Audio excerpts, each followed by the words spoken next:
الصالحين في الدارين آمين. رضي الله عنكم. وقال رضي الله تعالى عنه adab al-muhadatsah. Ini kaitannya tentang adab-adab berbicara. Nah, kita bahas di pertemuan yang lalu beberapa adab. Mungkin pada pertemuan ini kita review, tapi sebelumnya saya ingin sampaikan kepada seluruh jamaah yang hadir, ketika kita baca tahlil dan yang baca itu sudah sampai ke tsumma ila arwah man ijtama'na hahuna bisababihim. Artinya ini sudah siap-siap menyebutkan roh-roh yang akan dihadiahi pahala. Mungkin kalau seluruh nama leluhur-leluhur kita disebutkan, ini makan waktu nih, mungkin sampai jam 10 mungkin. Makanya ketika Morosupo saya sudah bilang tsumma ila arwah man ijtama'na hahuna bisababihim, jenengan monggo disebutkan leluhur-leluhurnya masing-masing. Ada di leluhurnya saya ingatnya pokoknya disebutkan semuanya, insya Allah semuanya sampai. Soalnya kita lagi sama-sama tahlilan untuk menghadiahkan pahala kepada para leluhur kita yang sudah meninggal dunia. Mudah-mudahan beliau-beliau mendapatkan kiriman-kiriman keberkahannya. Amin ya rabbal alamin. Ya, para hadirin yang dirahmati Allah Subhanahu wa taala, pada kesempatan ini mari sama-sama kita review apa yang sudah kita pelajari di pertemuan yang lalu. Adab yang pertama, intinya sebelum kita berbicara usahakan kita menimbang-nimbang dulu apa yang akan kita sampaikan ini, baikkah, burukkah, dan lain sebagainya.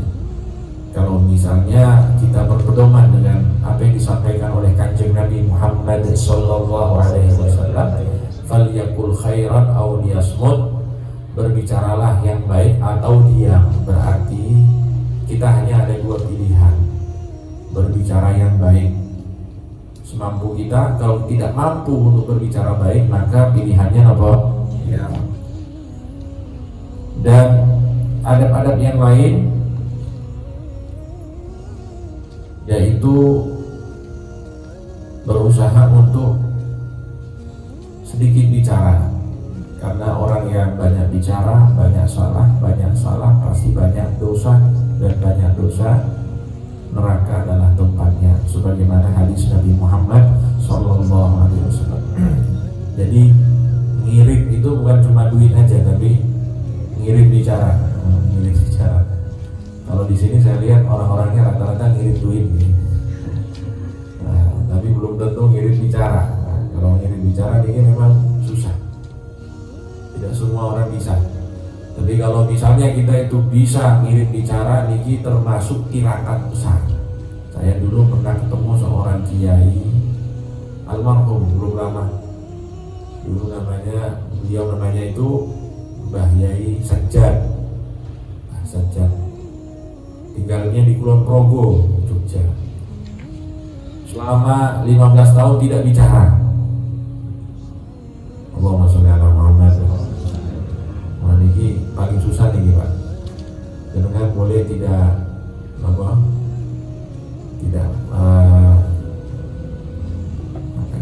jalan-jalan. Tapi tidak bicara ini bicara ini adalah hal yang urgent, sesuatu yang tidak boleh tidak dalam urusan hidup. Tapi beliau tidak bicara dengan siapapun. Beliau tidak bicara dengan siapapun, hanya isyarat-isyarat saja. Padahal kalau baca Quran suaranya keluar, sholat ada suaranya.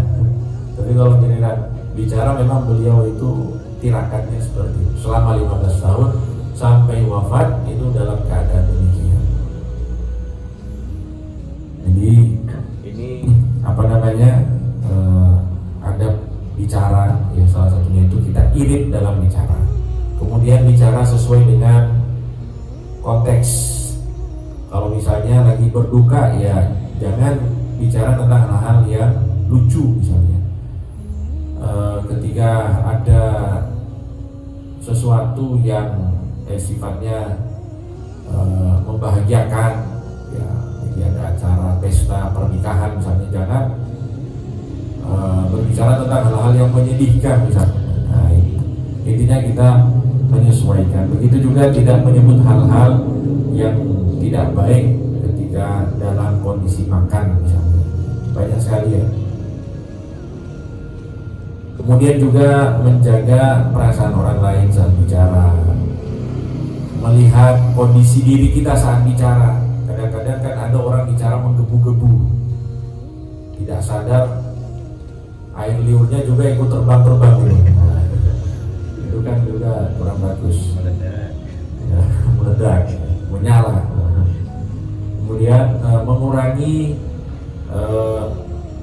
isyarat dengan kepala ataupun tangan ketika bicara. Ya, usahakan kita itu bicara, kalau bisa bicara untuk menjawab lawan bicara kita, ya bagusnya kita pakai lisan, ya, jangan pakai isyarat. Itu di mana? Buku di mana? Nah, itu bisa sekali-sekali, tapi kalau setiap kali seperti itu juga melanggar adab.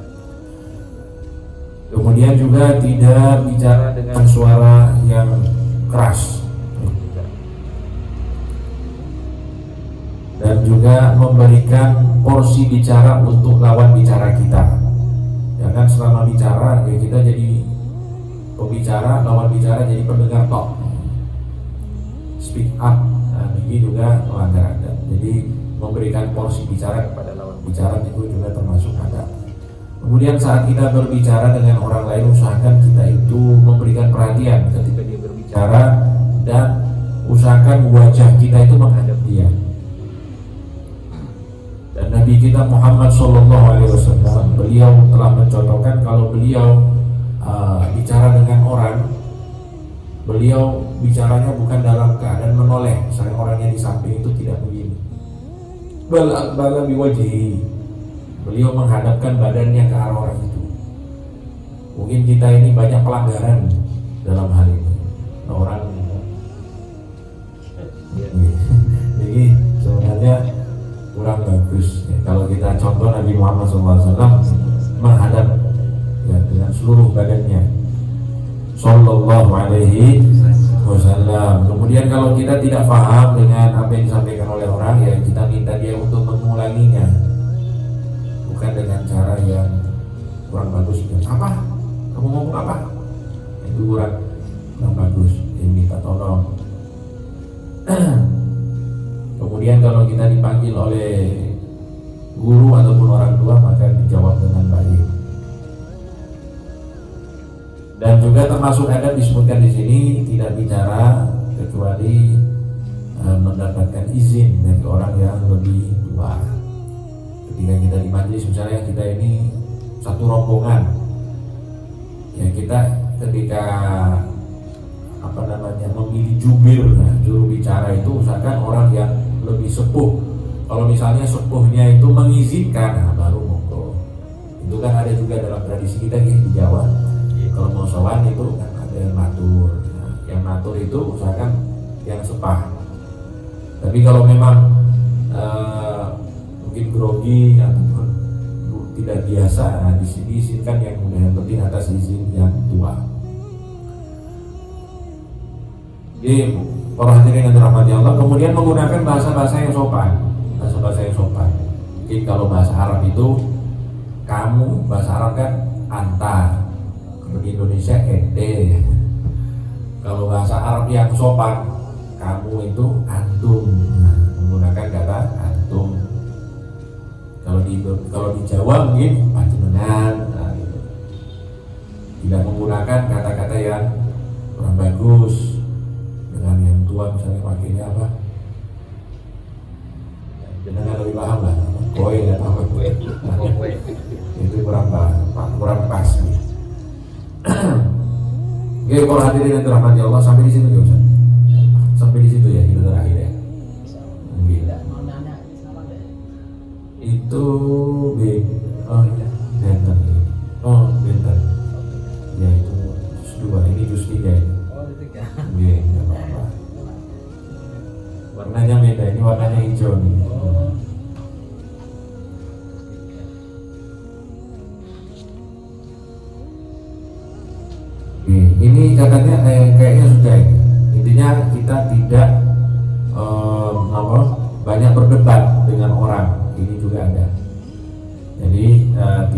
berdebat dengan orang.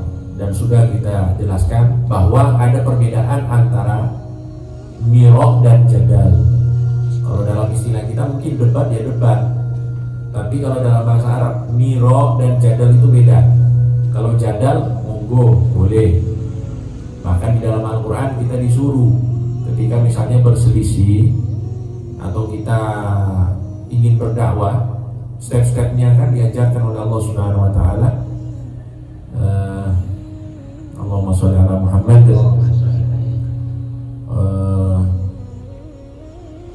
Ud'u ila sabili rabbika bil hikmati wal mau'izatil hasanah.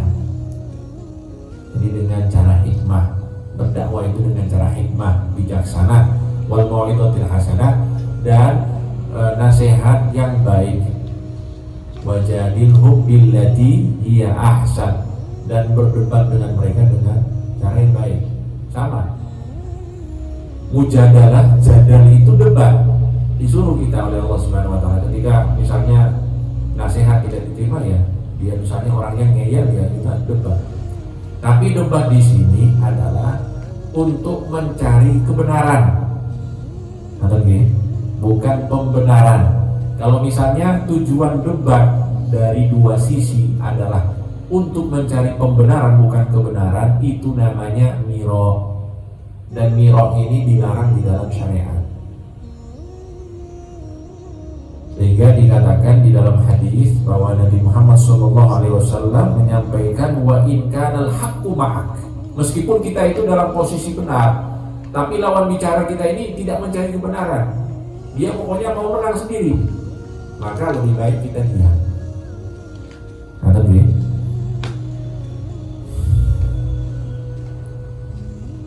karena orang yang meninggalkan ini berarti dia itu meninggalkan egonya. Wah, ini yang susah nih Pak.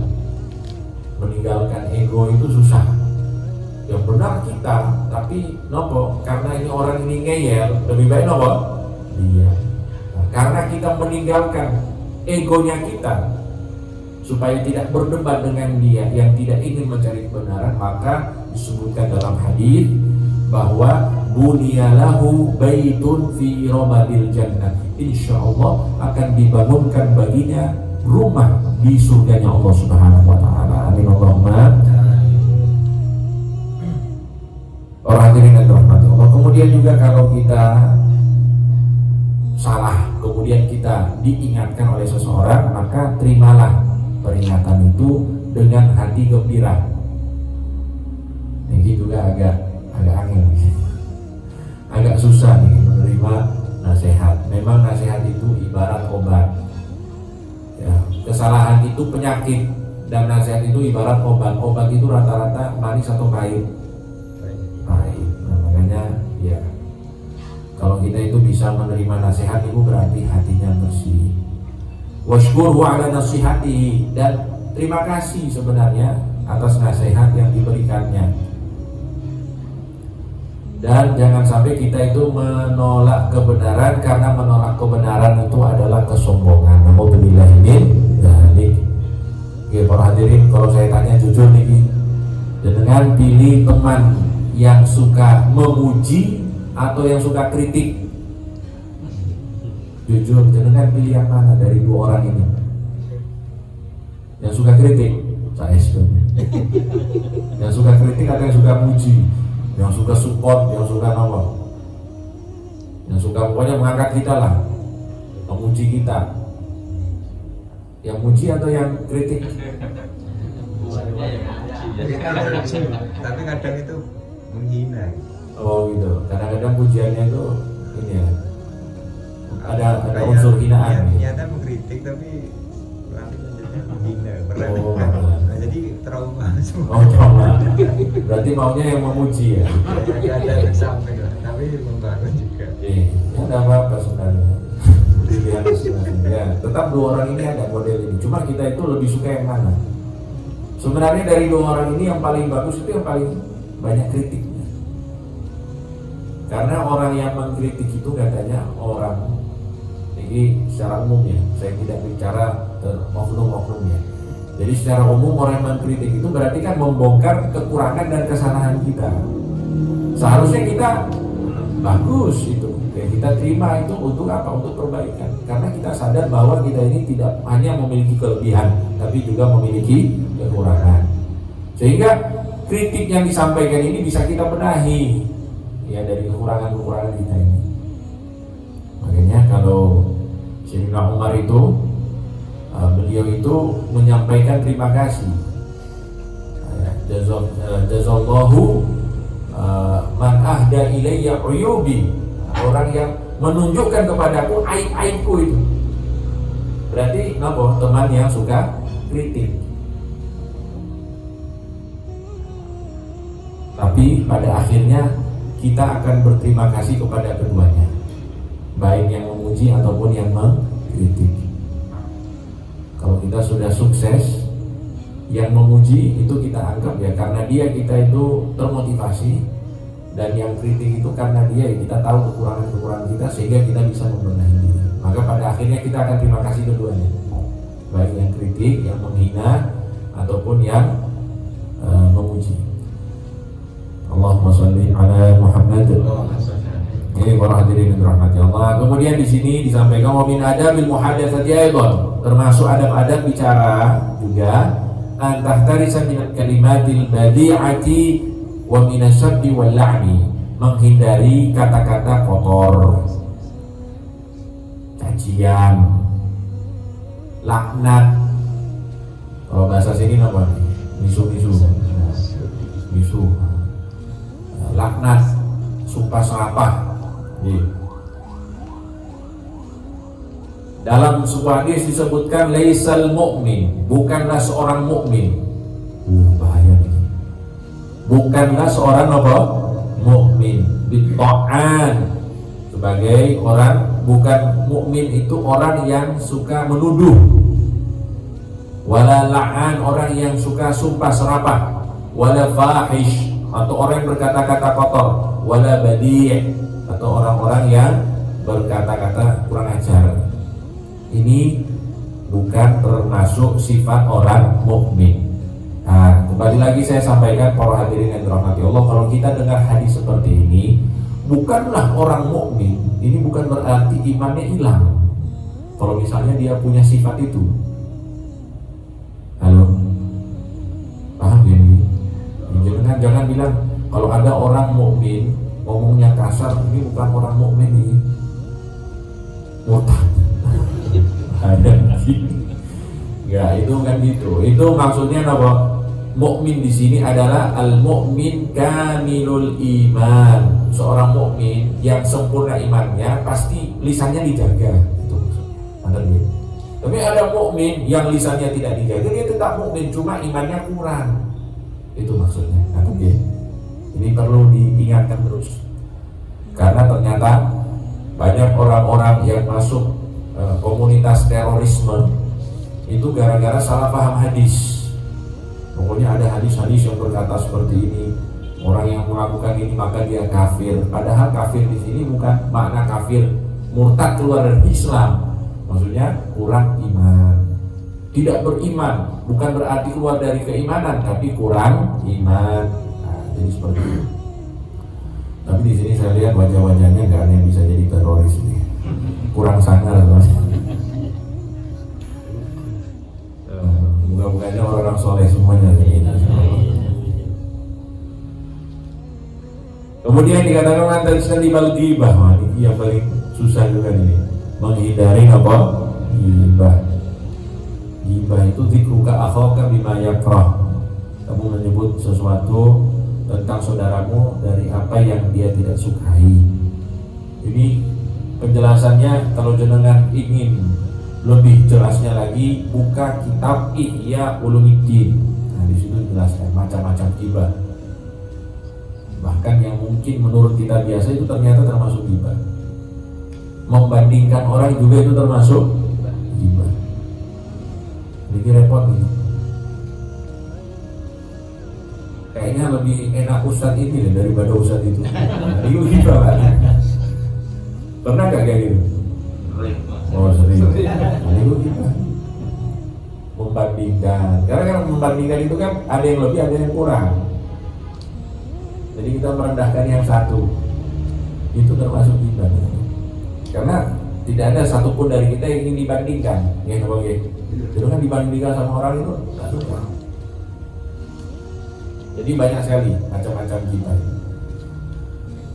Nah, kalau jenengan ingin lebih mendalami buka kitab Ihya Ulumuddin wal kadzib, dan menghindari bohong, wan namimah. Nah, namimah ini adu domba, tidak suka kedamaian, pokoknya suka rusuh terus. Kalau ada orang aman-aman itu tidak suka, dia tidak tenang malahan. Ya, adanya kan orang ini kalau rusuh itu tidak tenang, dia malahan saat damai tidak tenang hatinya. Nah, ini orang yang bermasalah.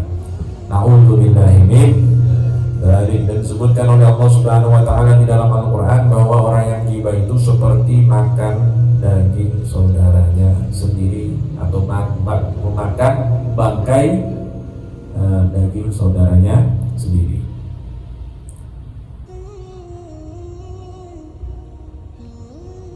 Na'udzubillahi min dzalik. Kemudian dikatakan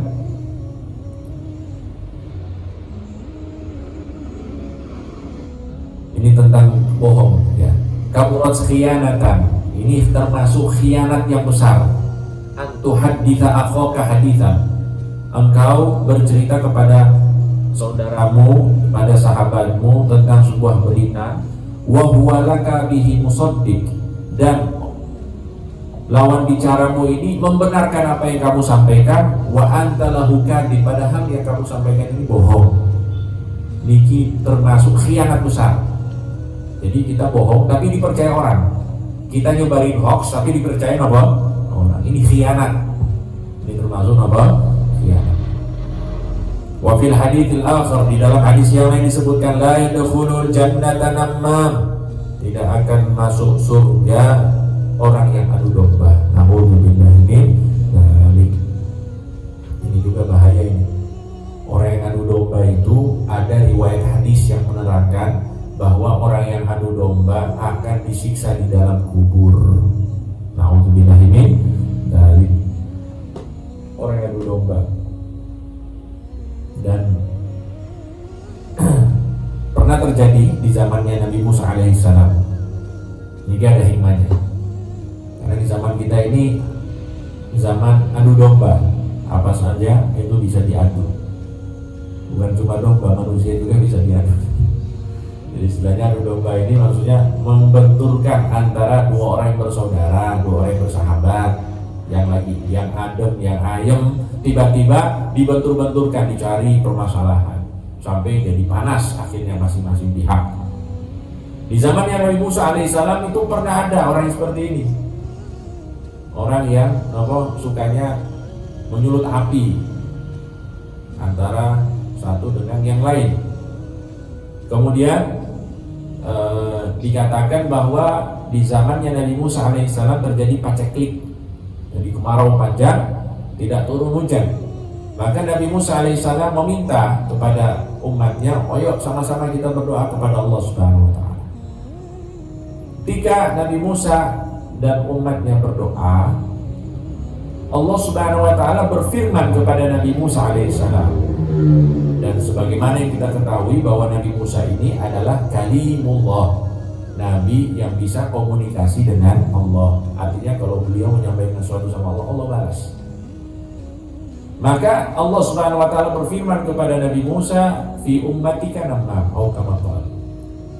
Di antara umatmu ini ada yang suka adu domba. Makanya doa kalian tidak aku ijabah. Maka Nabi Musa alaihissalam menyampaikan pidatonya kepada umatnya bahwa Allah Subhanahu wa taala tidak menerima doa kita agar diguyur hujan disebabkan ada di antara kita itu orang suka adu domba.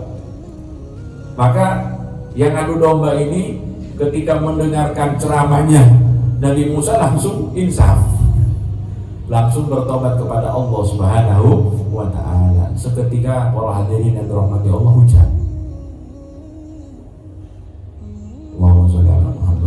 Langsung hujan. Jadi dia insaf, sadar, minta ampun sama Allah Subhanahu wa taala, langsung ketika itu hujan. Maka Nabi Musa berkata, muni'na bisabab namam wa mutirna bisabab taubatin namam. Kita ini tidak dikasih hujan oleh Allah Subhanahu wa taala karena adanya orang yang adu domba, dan kita diberikan hujan oleh Allah karena taubatnya orang yang adu domba. Makanya kita bermohon kepada Allah Subhanahu wa taala, mudah-mudahan orang-orang yang suka adu domba segera bertobat kepada Allah Subhanahu wa taala agar masalah-masalah yang ada di tengah-tengah kita ini segera selesai. Amin Allahumma amin.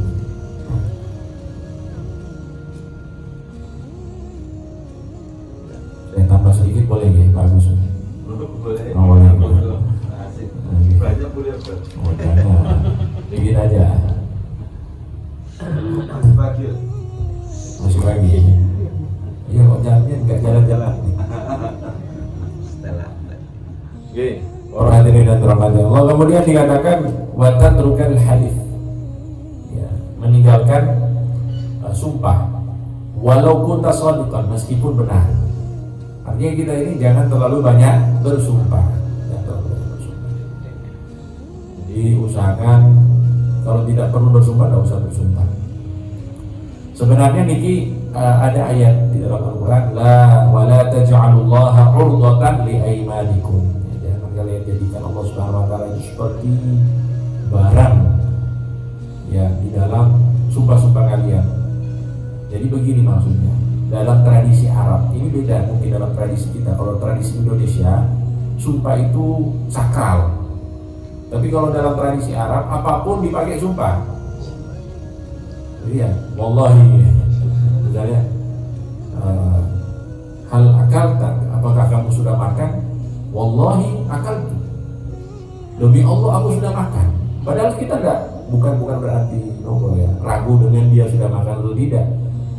Kita ya yakin aja dia makan. Dia kalau dibilang dia makan, nggak perlu pakai sumpah. Tapi mereka itu sudah biasa pakai sumpah. Makanya diingatkan oleh Allah, la taj'alullaha 'urdatan li aymanikum. Apalagi kalau misalnya sumpahnya itu sumpah palsu. Yang ada sekarang banyak itu harapan palsu. Sumpah palsu, harapan palsu ini banyak. Nah, kemudian tidak bicara atas dasar kebodohan. Jadi kalau kita tidak tahu sesuatu, jangan bicara. Usahakan diam. Dan kalau misalnya kita itu ditanya tentang sesuatu dan kita tidak tahu, maka jangan malu untuk mengatakan saya tidak tahu, la adri, atau mengatakan wallahu a'lam. Selesai ya, masalahnya selesai. Karena itu tidak akan membuat kita hina. Ketika kita bilang tidak tahu, itu tidak membuat kita hina, bahkan itu akan mengangkat derajat kita di sisi Allah Subhanahu wa taala. Amin. Dan juga akan mengangkat derajat kita di sisi manusia. Karena kalau ada orang semuanya bisa, nah ini dipertanyakan ini, kok ada orang serba bisa itu? Masya Allah, sepertinya mustahil. Makanya dulu ada orang, jadi supaya kelihatan pintar, dia itu berusaha untuk menjawab setiap pertanyaan. Padahal dia ini orang istilahnya orang awam, tidak ngaji. Tapi kalau dia ditanya, dia jawab, dan jawabannya itu ya jawaban inilah, apa istilahnya, jawaban apa ya? Ya misalnya gini, apa hukum orang apa hukum makan berdiri misalnya? Apa hukum makan berdiri? Makan dalam keadaan berdiri. Maka dia akan jawab fihi qaulan. Dalam permasalahan ini ada dua pendapat. Pendapat yang pertama boleh, yang kedua tidak boleh. Nah, gitu terus. Jadi setiap pertanyaan jawabannya fihi qaulan. Jadi kan kelihatan alim gitu, menguasai banyak pendapat. Lama-lama orang curiga. Ini kok jawabannya sama terus ini. Fihi qaulan, fihi qaulan. Hunaka man yaqul yajuz, hunaka man yaqul la yajuz. Ini orang Arab asli ini. Sampailah mereka itu ngetes dia ini benar-benar alim atau tidak. Maka mereka tanya, afillahi syakkun, kalau bahasa Indonesianya, apakah ada keraguan dengan Allah Subhanahu wa taala? Dia jawab, fihi qaulan. Ada dua pendapat, ada yang bilang iya, ada yang bilang tidak. Oh, ketahuan. Ini ketahuan bohongnya, ya kan? Makanya kita kalau tidak tahu bilang saja tidak tahu atau wallahu a'lam, karena itu akan mengangkat derajat kita di sisi Allah dan di sisi manusia. Wa yadullu ala quwwati dinik, dan akan sebagai tanda bahwa agama kita kuat karena kita tidak sembarangan ngomong. Wa taharati qalbi, dan kebersihan hati. Wa tanalu bidzalika thawabal ilmi, dan itu akan membuat kita memiliki pahala ilmu. Disebutkan oleh Al-Imam Sya'bi, la adri nisfal ilmi, mengatakan saya tidak tahu itu sudah setengah ilmu. Atau gitu. Ini penutup insyaallah. Ada seorang ulama namanya Al-Imam Khalil bin Ahmad Al-Farahidi. Beliau membagi manusia itu menjadi 4 dalam ilmu. Pertama, rajulun yadri wa yadri annahu yadri. Orang yang tahu dan dia tahu bahwa dia tahu. Atau gampangnya, orang yang alim dan dia tahu bahwa dirinya alim. Fattabi'u, maka belajarlah dari orang itu, ikuti dia. Jadi orang yang alim dan dia sadar, dia tahu bahwa dirinya apa? Alim. Fattabi'u, ikuti orang itu. Yang kedua, rajulun yadri wala yadri annahu yadri. Orang yang alim tapi dia tidak tahu, dia tidak sadar bahwa dirinya alim. Fanabbihu, maka ingatkan orang ini. Ada yang seperti ini gitu. Jadi dia alim cuma tidak mau, mungkin dia merasa masih jahil, padahal dia ini ada ilmunya. Nah ini diingatkan, ayo kamu punya ilmu, kamu punya kewajiban untuk menyampaikan ilmu. Jadi dia alim tapi dia tidak sadar bahwa dirinya alim. Ini yang kedua. Nah, apa yang kita lakukan? Kita ingatkan dia, ingatkan supaya sadar.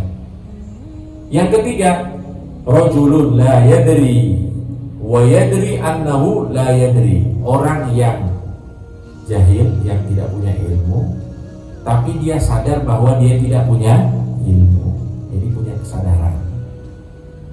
Dia itu bodoh, tapi dia sadar bahwa dia bodoh. Ini farsyuduh, maka arahkan orang ini. Karena orang yang seperti ini biasanya mau belajar, karena dia sadar dia tidak tahu. Yang keempat, rajulun la yadri wa la yadri annahu la yadri. Orang yang bodoh, orang yang jahil, tapi dia tidak sadar bahwa dirinya bodoh atau jahil. Ini kan farfudhu, kalau bisa ditendang orang ini. Jangan dekat dengan orang yang bahaya. Ini masih orangnya ya ngeyel, merasa pinter padahal bodoh. Nah, ini bahaya. Lebih baik kan ditendang, farfudhu, usir orang ini jauh-jauh. Kalau boleh ya ambil jarak dari orang ini, karena ini orang bahaya ini, karena dia merasa dirinya pintar padahal dia bodoh. Na'udzubillahi min dzalik. Hanya kita doa kepada Allah Subhanahu wa taala mudah-mudahan diberikan ilmu yang manfaat, dan tidaklah kita berbicara kecuali dengan apa yang kita ketahui dengan hati-hati, sehingga kita menjadi orang-orang yang selamat dunia wal akhirat. Amin amin ya rabbal alamin. Sallallahu alaihi wasallam Muhammadin wa ala alihi wa sahbihi wasallam walhamdulillahi rabbil alamin.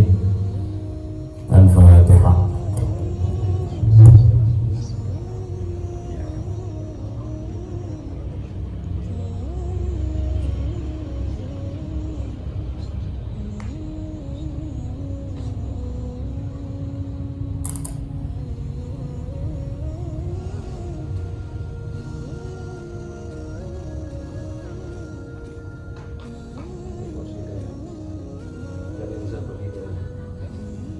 Selamat positif.